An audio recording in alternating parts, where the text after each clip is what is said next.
এক মুহূর্তের জন্য আমি স্থির হয়ে গেলাম। পা যেন মাটি থেকে উঠছিল না। চুপচাপ দাঁড়িয়ে রইলাম কিছুক্ষণ। দাদা আর তার বন্ধু অরিন্দম মজা করে গল্প করছিলেন, হাসাহাসি চলছিল। আমি শান্ত গলায় বললাম, দাদা, এটা কবে থেকে শুরু করলেন আপনি? দাদা আমার দিকে তাকিয়ে হালকা অপ্রস্তুত হেসে বললেন, আরে কিছু না রে রিমি, আজ একটু বেশি ক্লান্ত লাগছিল, তো ভাবলাম বন্ধুর সাথে একটু শান্ত হওয়া যাক। একদিনের ব্যাপার মাত্র, প্লিজ মাকে কিছু বলিস না। আমি কিছু না বলে চুপ করে দাঁড়িয়ে রইলাম। আর দাদা ও তার বন্ধু মিলে, হ্যালো বন্ধুরা, আজকের গল্পটা অনেক বেশি স্পেশাল, তাই কেউ মিস করো না। আমি রিমি, আমার বয়স 18 বছর। আমাদের পরিবারে আমি, আমার মা এবং আমার বড় দাদা কৌশিক একসাথে থাকি। যখন আমি 15 বছর বয়সী, তখনই আমাদের জীবনে এক বড় দুঃখজনক ঘটনা ঘটে। বাবার হঠাৎ একটি কঠিন অসুস্থতার কারণে তার মৃত্যু হয়। তার চলে যাওয়ার পর আমাদের পরিবারের অবস্থা একেবারে বদলে যায়। আমরা খুব একাকিত্ব অনুভব করতাম। সেই সময় দাদা কলেজে পড়ত, কিন্তু বাবার না থাকায় সংসারের দায়িত্ব তার উপর পড়ে যায়। পরিবারের প্রয়োজন মেটাতে গিয়ে তাকে পড়াশোনা ছেড়ে চাকরির খোঁজে নামতে হয়। কিছুদিন পরে তিনি শহরে একটি চাকরি পেয়ে যান। পরে আমাদেরও তিনি তার কাছে নিয়ে আসেন। শহরে এসে তিনি একটি ছোট ফ্ল্যাট ভাড়া নেন এবং আমরা সেখানে থাকতে শুরু করি। দাদা কখনোই আমার পড়াশোনায় কোনো আপস করেননি। তিনি সব সময় চেয়েছেন আমি যেন ভালোভাবে লেখাপড়া চালিয়ে যেতে পারি। তার সেই চেষ্টা ও ভালোবাসাই আমাদের জীবনের সাহস এনে দিয়েছে। ওই শহরে গিয়ে দাদাভাই আমাকে এক ভালো স্কুলে ভর্তি করিয়ে দেয়। কিছুদিন আগের কথা, তখন সন্ধ্যা হয়ে এসেছে। মা রান্নাঘরে রান্না করছিলেন আর আমি নিজের ঘরে বসে পড়ছিলাম। ঠিক সেই সময়ে দাদা অফিস থেকে ফিরলেন। ঘরে ঢুকতেই মা রান্নাঘর থেকে বের হয়ে স্নেহভরা কণ্ঠে বললেন, এসেছিস মা, আগে হাত মুখ ধুয়ে নে, আমি খাবার নিয়ে আসছি। দাদা ক্লান্ত গলায় বললেন, হ্যাঁ মা, আসছি।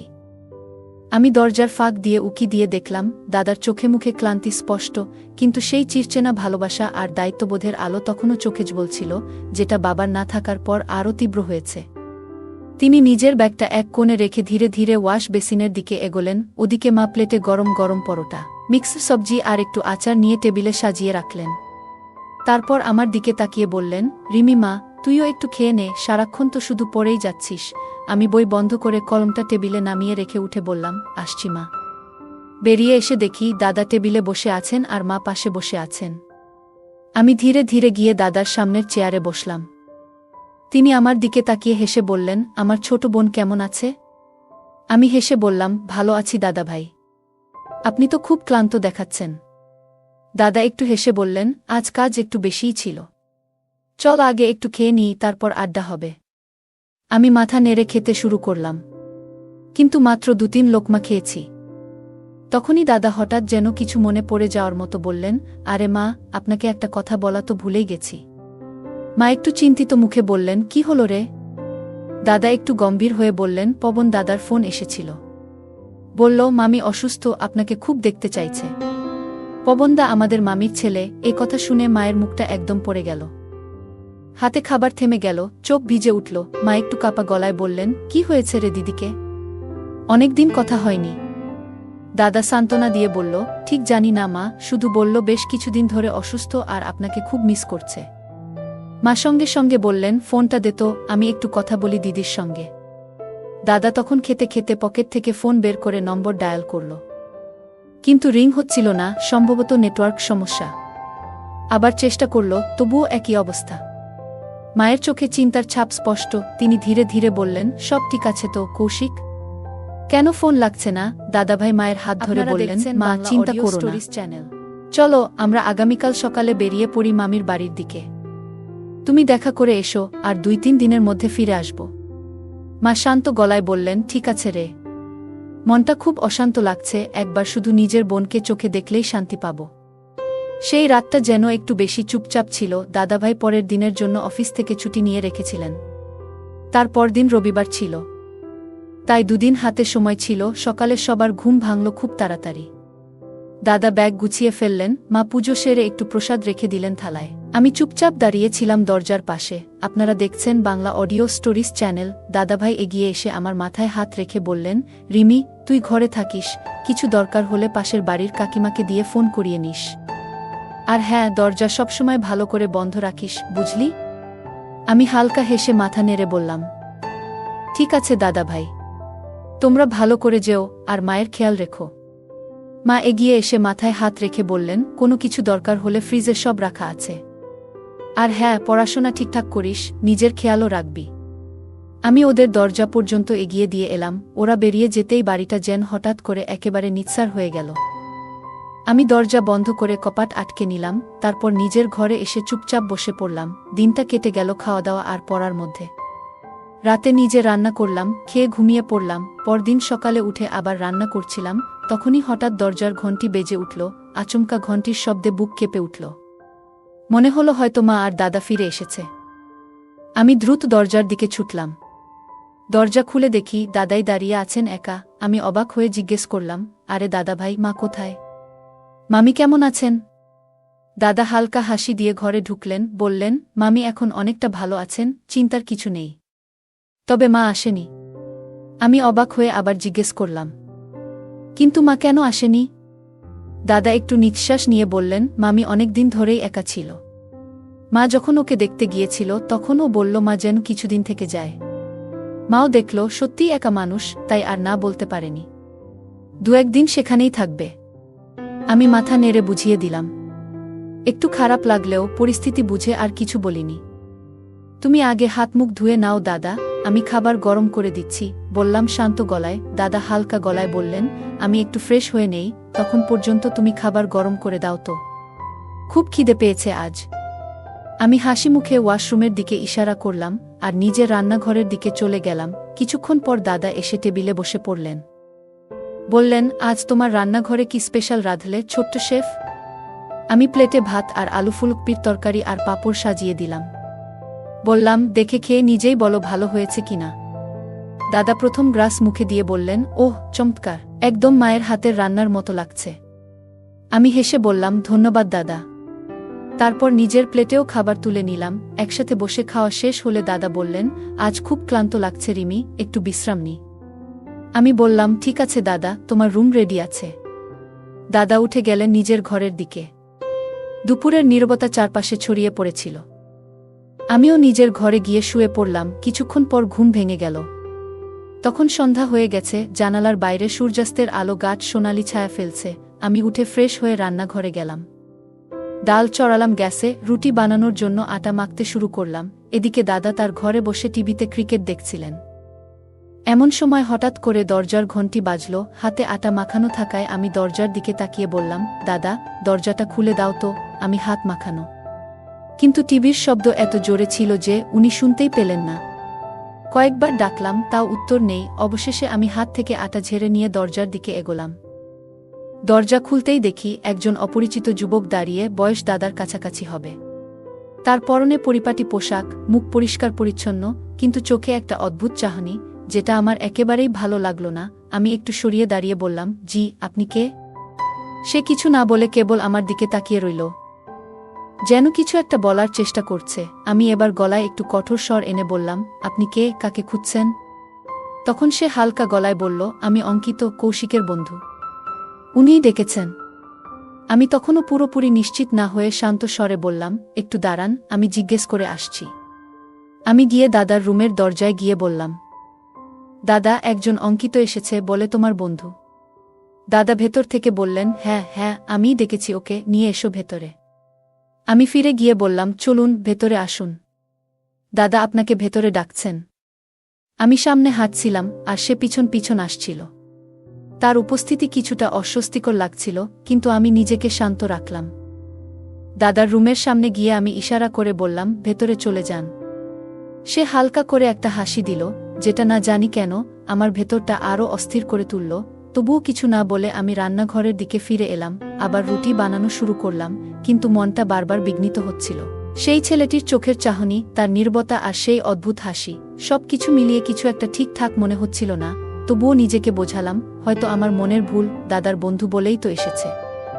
আপন মানুষ তো, পর করে কি হবে? দাদার গলা ভেসে এলো ঘর থেকে, আপনারা দেখছেন বাংলা অডিও স্টোরিজ চ্যানেল। আমি তখন চুলার আঁচ কমিয়ে ও হাত মুছতে মুছতে দাদার রুমের দিকে এগোলাম। দরজার কাছে পৌঁছে দেখি দাদা আর তার বন্ধু একসাথে বসে আছেন।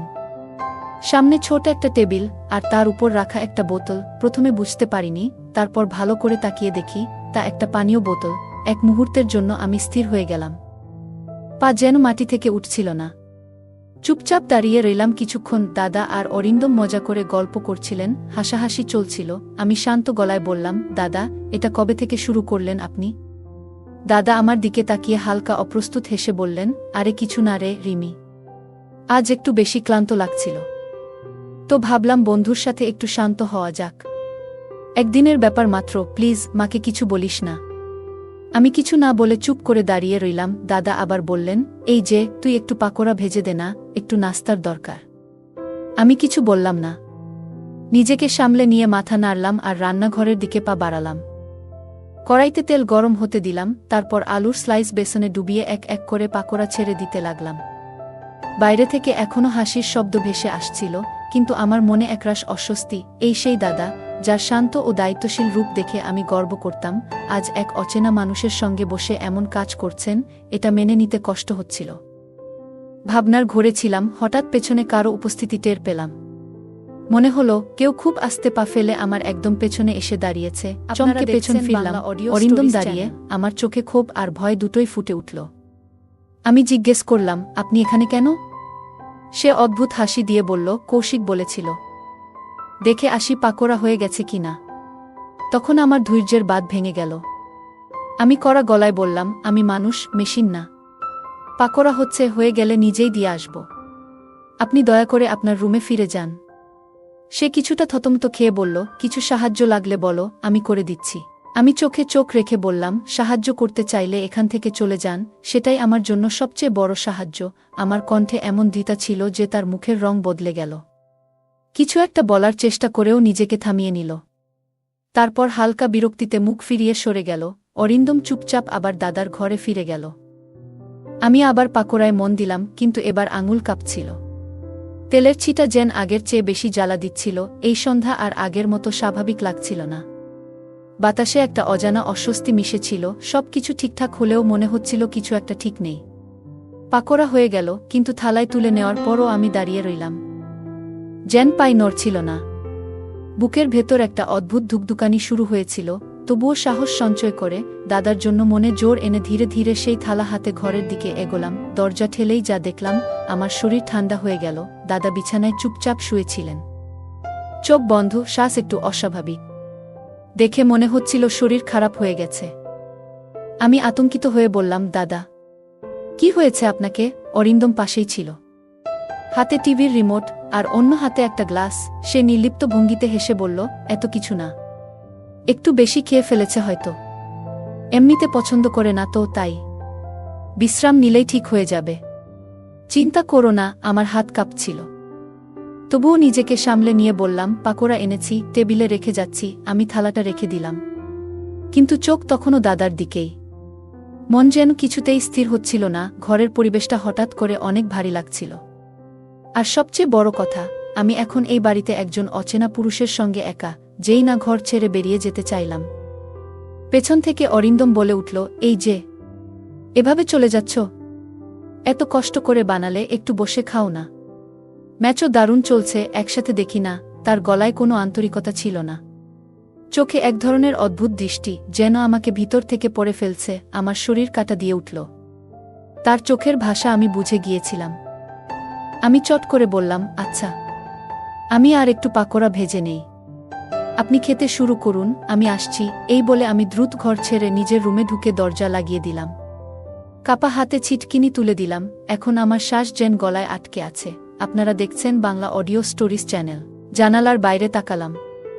রাত ঘনিয়ে এসেছে। বাড়ির ভেতর একজন অজানা মানুষ, আর আমার দাদা, যিনি সব সময় ঢাল হয়েছিলেন, এখন অচেতন অবস্থায় শুয়ে। আমার ভেতর এক অদ্ভুত ভয় গেঁথে গেল, এক নিঃশব্দ আতঙ্ক, যা চিৎকার করে বলাও যায় না। আমি চুপচাপ চেয়ারটায় বসে পড়লাম। বুকের ধুকপুকানিটা ক্রমেই বাড়ছিল। চারপাশের নিস্তব্ধতাও এখন ভয় ধরিয়ে দিচ্ছিল। ঠিক তখনই দাদার ঘর থেকে আসা টিভির শব্দটা বন্ধ হয়ে গেল, আর একটা অস্পষ্ট পায়ের শব্দ কানে এলো। একজন যেন খুব আস্তে পা ফেলে চলেছে। আমি দম বন্ধ করে কানটা দরজার কাছে নিয়ে গেলাম। ধীরে ধীরে বোঝা গেল কেউ একজন চুপচাপ দাদার ঘর থেকে বেরিয়ে আসছে। পায়ের শব্দটা ধীরে ধীরে রান্নাঘরের দিকে এগিয়ে এলো, আমার বুকটা যেন এক ঝটকায় ধক করে উঠল। ওই লোকটা অরিন্দম। দাদা তো ওই অবস্থায় উঠতেই পারবেন না, তার মানে সেই এখন আমাকে খুঁজে বেড়াচ্ছে। হাতের তালু ঘেমে গেছে, গলা শুকিয়ে কাঠ। রান্নাঘর থেকে যেন কিছু খচখচ শব্দ শোনা গেল, হয়তো সে খুঁজছিল আমি সেখানে আছি কিনা। তারপর কিছুক্ষণ পর আবার সেই পায়ের শব্দ। এইবার সে রান্নাঘর ছেড়ে সোজা আমার ঘরের দিকে আসছিল, প্রতিটি পা ফেলার শব্দ যেন আমার দম বন্ধ করে দিচ্ছিল। তারপর সেই শব্দ দরজার একদম সামনে থেমে গেল। টোক টোক, একটা নরম কিন্তু ইঙ্গিতপূর্ণ শব্দ দরজায়। আমি দরজার পাশে কান পেতে দাঁড়িয়েছিলাম। সেই মুহূর্তে যেন শরীরটা জমে গেল। আমি হঠাৎ পিছিয়ে এলাম, চোখে ভয়, গলা শুকিয়ে গেল। আমি দৌড়ে গিয়ে বিছানায় বসে পড়লাম, চাদরটা বুকের কাছে জড়িয়ে ধরলাম। দৃষ্টি দরজার দিকেই আটকে রইল। বাহিরে নীরবতা ছিল, কিন্তু সেই নীরবতার মধ্যে এক ধরনের ভয় লুকিয়েছিল, যেটা ধীরে ধীরে আমার দিকে এগিয়ে আসছিল। আবার দরজায় টোকা। আমি চোখ না মিটিয়ে চেয়ে রইলাম, কোনো শব্দ করলাম না, একদম নিঃশব্দ। হঠাৎ সেই গলার আওয়াজ এলো, দরজা খুলো। তোমার দাদার খুব খারাপ লাগছে, বমি করছে। আমি একা সামলাতে পারছি না, তোমার নাম নিচ্ছে বারবার। এক মুহূর্তের জন্য আমার বিশ্বাস হলো, দাদা সত্যি কি আমার নাম নিচ্ছে। হৃদয় বলল, যাও দরজা খোলো, দাদা তোমায় চাইছে। কিন্তু মস্তিষ্ক থামিয়ে দিল, না। যদি দাদার সত্যি এমন অবস্থা হতো, তবে তো কোনো শব্দ, কাশির আওয়াজ কিংবা কিছু তো আসতো। তাদের ঘর তো খুব দূরে না। তবুও সম্পূর্ণ নিস্তব্ধতা। আমার সন্দেহ এবার নিশ্চিত বিশ্বাসে রূপান্তরিত হলো। আমি স্থির করলাম, দরজা খুলব না, কিছুতেই না। আমি চুপচাপ রইলাম। বাহিরে কিছুক্ষণ নীরবতা, তারপর সেই কণ্ঠ আবার ফিরে এলো। এবার তাতে ভয় নয়, হুমকি। আমি জানি তুমি ভিতরে আছো। এখনই দরজা না খুললে পরিণাম ভালো হবে না, শুনছ? ওর গলায় এখন আর মুখোশ নেই, এখন সে এক রাক্ষস, যার চেহারা আমি আগেই চিনে গিয়েছি। আমি কাঁপতে কাঁপতে বিছানার এক কোণে দিয়ে গেলাম, চোখ বেয়ে পানি পড়ছে, হাত কাঁপছে, কিন্তু মনে একটা কথা গেঁথে গেছে, দরজা খুলব না, কিছুতেই না। ধর ধর ধরো। এইবার দরজায় জোরে জোরে ধাক্কা। রিমি, বলছি দরজা খুলে দাও। আমি ভয় পেয়েছিলাম, তবে সেই ভয়টা গলার স্বরে প্রকাশ পেতে দিলাম না। অশ্রু ঝরতে থাকলেও গলা শক্ত করে বললাম, দয়া করে এখান থেকে চলে যান, আমাকে একা থাকতে দিন, প্লিজ। এরপর একটা বিকৃত হাসির শব্দ ভেসে এলো, আরে না রিমি, খেলা তো এখনো শুরুই হয়নি। দরজা খুলো, নয়তো আমি এখানেই বসে থাকব যতক্ষণ না তুমি নিজে থেকে খুলতে বাধ্য হও। আমি চোখ মুছে শেষ শক্তিটুকু জড়ো করে বলে উঠলাম, যতক্ষণ খুশি বসে থাকুন। তবে একটা কথা মনে রাখবেন, যেই মুহূর্তে আমার দাদা জ্ঞান ফিরে পাবেন, আপনাকে পুলিশে সোপর্দ করবেন। এইবার এক মুহূর্তের জন্য নীরবতা, তারপর সেই ভয়ঙ্কর কণ্ঠস্বর ফিরে এলো, স্বপ্ন দেখে বাঁচো, তোমার দাদার আজ জ্ঞান ফেরার কোনো সম্ভাবনা নেই। আজকের রাত শুধু আমি আর তুমি এই বন্ধ দরজার ওপাশে। আমার শরীর ঠান্ডা হয়ে গেল। আমি নিজেকে শক্ত করে জড়িয়ে ধরলাম, যেন নিজের মধ্যে নিজেকে সুরক্ষা দিচ্ছি। আমি ঘরে বসে নিঃশব্দে কাঁপছিলাম, না কোনো ফোন, না বাইরে যোগাযোগের রাস্তা, আর নাই বেঁচে থাকার মতো সাহস। আপনারা দেখছেন বাংলা অডিও স্টোরিজ চ্যানেল। শুধু একটা আশায় ভরসা রেখেছিলাম, দাদার জ্ঞান ফিরুক। প্রতিটি মিনিট মনে হচ্ছিল একটা যুগের মতো দীর্ঘ। প্রায় 1 ঘন্টা কেটে যাওয়ার পর হঠাৎ দাদার ঘরের দরজার একটানা শব্দ শুনলাম, তারপর ধীরে ধীরে পায়ের আওয়াজ, যেন কেউ হোঁচট খেতে খেতে হাঁটছে। এইবার দাদার কণ্ঠ, কাপা গলা কিন্তু স্পষ্ট। আমার বুকের ধকধক বেড়ে গেল। দাদা জ্ঞান ফিরে পেয়েছেন, কিন্তু আমি চুপ রইলাম। আমার ভয় ছিল, আমি কোনো শব্দ করলেই সেই নরপিশাচ ওর উপর চড়াও হতে পারে। দাদা এখনো পুরোপুরি সুস্থ নাও হতে পারেন। তাই আমি কানের কাছে দরজা রেখে বাইরে কান পেতে রইলাম। দেখলাম দাদার পা আমার দরজার দিকেই এগোচ্ছে। ঠিক সেই সময় আরেকটা দ্রুত পায়ের শব্দ, এই তুই এখানে কি করছিস? দাদার গর্জন। এরপর সেই বিকৃত কণ্ঠস্বরে ওর উত্তর, না রে কৌশিক, শুধু একটু পানি খেতে এসেছিলাম। রিমি তো ঘুমাচ্ছে মনে হয়। রাত তো অনেক হয়েছে, তুই একটু বেশি খেয়ে ফেলেছিলি, তাই জ্ঞান হারিয়েছিলি। চিন্তা করিস না, আমি তো আছি, ঘরে নিয়ে চল তোরে। আমার গা কাঁপছিল। সবকিছু হয়তো এখন ঠিক হতে পারে, না হলে আরও খারাপ কিছু হতে পারে। আমি ঈশ্বরের নাম নিতে থাকলাম, কিন্তু সেই ভয়াবহ অনুভূতির মধ্যেই সাহসের একটা আগুন আমার ভিতর জ্বলে উঠল। এখন না পালালে আর কোনোদিন পারব না। এই কথা মাথায় এনে দরজার লক একদম ধীরে ঘুরিয়ে দিলাম। একটুও শব্দ হতে দিইনি। দরজাটা একটু খুলে তাকালাম বাইরে, দেখলাম সে দাদাকে প্রায় টেনে নিয়ে যাচ্ছে তাদের ঘরের দিকে। আমি নিঃশ্বাস চেপে অপেক্ষা করলাম। দুজনেই ঘরে ঢুকল, দরজা বন্ধ হলো। ঠিক তখন আমি যেন বাঘিনীর মতো লাফিয়ে বের হলাম। দৌড়ে ছুটলাম মেইন গেটের দিকে, সেখানে তালা ছিল না। কিন্তু একটা লোহার হাতল ছিল, যেটা ঘোরালে বিকট আওয়াজ করে।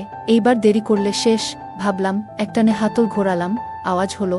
ঠিক তখনই সেই ঘর থেকে ছুটে আসার শব্দ। সে আসছিল, কিন্তু ততক্ষণে আমি দরজা খুলে বাইরে বের হয়ে গেছি। বাঁচাও, কেউ আছেন? আমাকে বাঁচান! আমার চিৎকার রাতে ছড়িয়ে পড়ল। আমার পেছনে দৌড়ে আসার শব্দ যেন আগুন হয়ে কানে বাজছিল। তুই পালাতে পারবি না, সে চিৎকার করল। ঠিক সেই সময় একটা চপ্পলের শব্দ, মানুষের কণ্ঠ। কে তুমি? মেয়েটিকে কেন তাড়া করছো? সে থমকে দাঁড়ালো, দেখল কয়েকজন লোক আমাদের দিকে ছুটে আসছে। আর সেই ভয়ানক লোকটা তখনই আর একবার পেছন ফিরল এবং গলির অন্ধকারে মিলিয়ে গেল। আমি কাঁপতে কাঁপতে দাঁড়িয়েছিলাম, গা ঘামে ভিজে, চোখ জোড়া ভয়ে বিস্ফারিত। আমার চিৎকারে আরও মানুষ এসে জড়ো হলো। ঠিক তখনই দাদা টালমাটাল পায়ে বাইরে এলেন, তার চোখে কিছুটা জ্ঞান ফিরে এসেছে। আমি দৌড়ে গিয়ে ওর বুকে মুখ লুকিয়ে কাঁদতে কাঁদতে বললাম, দাদা, আপনি আমাকে কার হাতে ফেলে রেখে গিয়েছিলেন? তিনি কিছু বলতে পারলেন না, শুধু মাথায় হাত রাখলেন, চোখে প্রশ্ন, মুখে স্তব্ধতা। আর আমি ওকে আঁকড়ে ধরে শুধু কাঁদতেই থাকলাম। আমি দৌড়ে যাচ্ছিলাম, মনে হচ্ছিল কেউ যেন এখনও আমার পেছনে ছুটছে। দাদা আমার কাঁধে হাত রাখলেন, আস্তে করে বললেন, রিমি, কি হয়েছে? একটু বলো তো, তুমি এমন ভয় পেয়েছ কেন? আমি কাঁপা কণ্ঠে বললাম, দাদা, আপনার বন্ধুটি। তারপর আমার গলা যেন আটকে গেল। দাদা আমার মুখটা ধরে চোখের দিকে তাকালেন, বললেন, সে কি করেছে? স্পষ্ট করে বলো। এরপর পাড়ার কয়েকজন এসে আমাকে পানি দিল, কেউ কাঁধে হাত রাখল সান্ত্বনার জন্য। আমি ধীরে ধীরে পুরো ঘটনাটা বললাম, কিভাবে সেই ব্যক্তি আমার ঘরের বাইরে এসে মিথ্যে কথা বলে দরজা খোলানোর চেষ্টা করেছিল, কিভাবে সে বারবার কাছে আসার চেষ্টা করছিল। দাদা রাগে কাঁপছিলেন, তার চোখে যেন আগুন। তিনি বললেন, আমি ওকে বন্ধু ভেবেছিলাম, আর সে একজন পাড়ার মানুষ। বলল, এই লোকটার বিরুদ্ধে ব্যবস্থা নেওয়া দরকার, পুলিশে খবর দাও। দাদার সাথে সাথেই বললেন, এটা এখানেই থেমে থাকবে না। একজন প্রতিবেশী তার বাইক আনলেন। আমরা চারজন গেলাম থানা। আমি যা যা ঘটেছে সব বললাম পুলিশকে। থানার ইনচার্জ ছিলেন একজন নারী অফিসার। তিনি মন দিয়ে আমার কথা শুনলেন, সব বিস্তারিত নিলেন। তুমি বলেছিলে তার নাম অঙ্কিত। আপনারা দেখছেন বাংলা অডিও স্টোরিজ চ্যানেল। আমি মাথা নাড়লাম। দাদা তার ফোন থেকে পুরনো কল এবং মেসেজ দেখালেন, যেখানে অঙ্কিতের নাম ও নম্বর ছিল। পুলিশ তখনই ফায়ার নিল। ছেলে মেয়েদের হয়রানি, হুমকি এবং বেআইনি প্রবেশের ধারা যোগ করা হলো। আমি থানায় বসেছিলাম, কিন্তু এইবার আমার পাশে দাদা ছিলেন। আমার পাশে ছিল আইন, এবং সবচেয়ে বড় কথা ছিল সত্য। ফিরে আসার পথে দাদা আমার হাত ধরলেন, বললেন, রিমি, আমি প্রতিশ্রুতি দিচ্ছি, তোকে আর কখনো একা ছাড়ব না, এবং কারো উপর অন্ধ বিশ্বাসও করব না। আমি দাদার চোখের দিকে তাকালাম, সেখানে ছিল অনুশোচনা আর ভালোবাসা। মাথা হেলিয়ে বললাম, এটাই আমার জন্য যথেষ্ট। সেদিন রাতে বাড়ি ফেরার সময় মনে হলো, ভয় যত বড়ই হোক না কেন, সাহস যদি থাকে, তবে অন্ধকারকেও পিছনে ফেলে এগিয়ে যাওয়া যায়। বন্ধুরা, অনেকেই বলেছেন ভিডিওর নোটিফিকেশন ঠিকমতো পাচ্ছেন না। দয়া করে সাবস্ক্রাইব করার পর বেল আইকনে ক্লিক করে অল অপশনটি সিলেক্ট করুন, তাহলে আমাদের সব ভিডিও সবার আগে আপনার কাছে পৌঁছাবে। ধন্যবাদ।